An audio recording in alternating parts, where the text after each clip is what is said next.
Welcome back now. JK Rowling has blasted Harry Potter protege Emma Watson, saying Emma has so little experience of real life she's ignorant of how ignorant she is.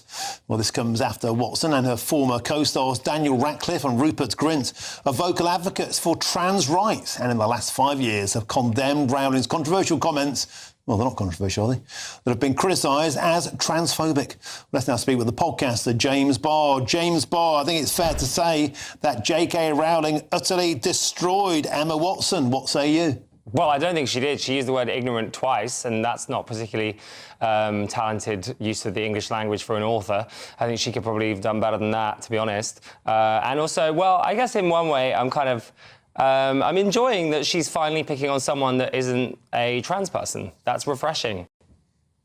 But don't you think it's fair to say that publicly Emma Watson was very happy for a long time to go along with the public trashing of JK Rowling? And then the reason this precipitated this outrage, this outburst in public, is that apparently Emma Watson handed JK Rowling a note in private, didn't have the guts to say in public that she sympathised with her.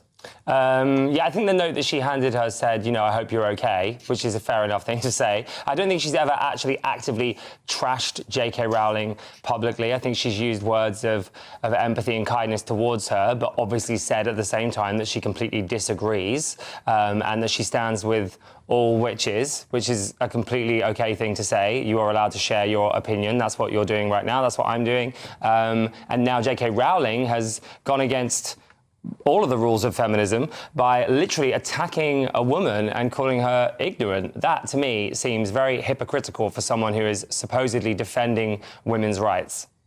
But she has defended women's rights from the intrusion of biological men into women's spaces. That's the whole point.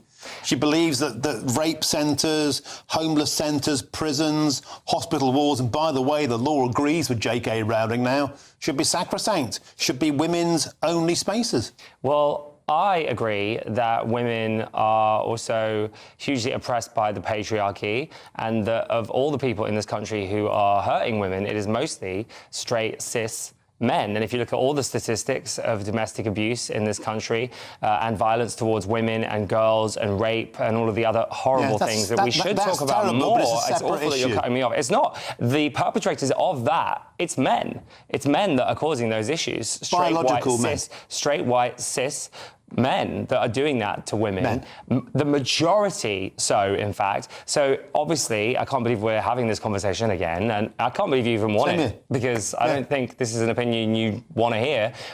Really, she's attacking a minority and blaming them for all of the problems that women experience. And I have empathy with JK Rowling, of course, as well. I can understand why she is a fierce defender of women's rights, as we should all be, but it is just such a shame when she is firing all of that energy into attacking trans women.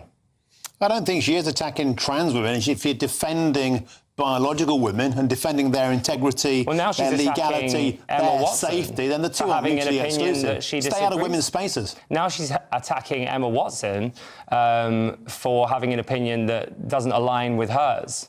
Well, she's made millions and millions of pounds off of her back. Well, JK Rowling has made reputation for years, and suddenly she wants to make up. Well, hold on. She's also made billions of pounds off of Emma Watson's back because, the books were successful, but the films have obviously made a lot of money. The theme parks. Emma Watson is hugely responsible for a big chunk of JK Rowling's career as well. And this statement is incredibly patronising. OK, well, look, thanks for your opinion. Thanks for you joining us on the show tonight. Podcaster James Barr. Now, of course, it's 6 p.m.